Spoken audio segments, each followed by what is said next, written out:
दा आंनि दखानाव खावनानै लांनाय बे मालखौ आङो दा नागिरै सङै आङो मोनफिननाय जाबाय आरो जाखिनि माल लांदोंमोन बेखौ आं मोनफिनबाय।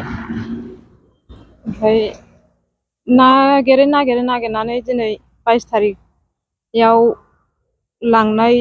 लांनानै दिनै 25 तारिख दिनै बिस्थिबार बारायाव दिनै आङो मोनफिननाय जाबाय आरो सं दाननानै। आङो दा बे हेफाजाबा जाय मानसिया आंनि मालखौ लांनानै दस्रा जायगायाव फाननो जासिहैदोंमोन बे फाननो जासिहैजानाय मानसिया आंनो खिन्थाफैदों।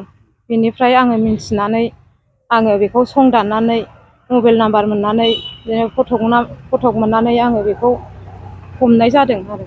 बेसेबांसो बोसोरनि बैसोनि गथ'आ सासे 19-20 बोसोर जाबाय, सासे 16-17 बोसोर जाबायमोन। जायखिजाया सानैल' मोनबाय।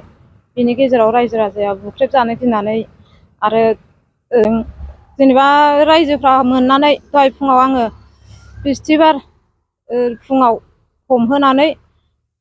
हमहोनानै रायजोफोरखौ एसे बुंदोंमोन आङो बाहायनो सासन खालामदो होननानै, नाथाय बुजानो गिनानै पुलिसफ्रा लानानै थांबाय आरो। बबेयाव पस्टनि पुलिसफ्रा? बे सान्थिफुर बिसि डि सि नि सान्थिफुर बिसि डि सि निफ्राय।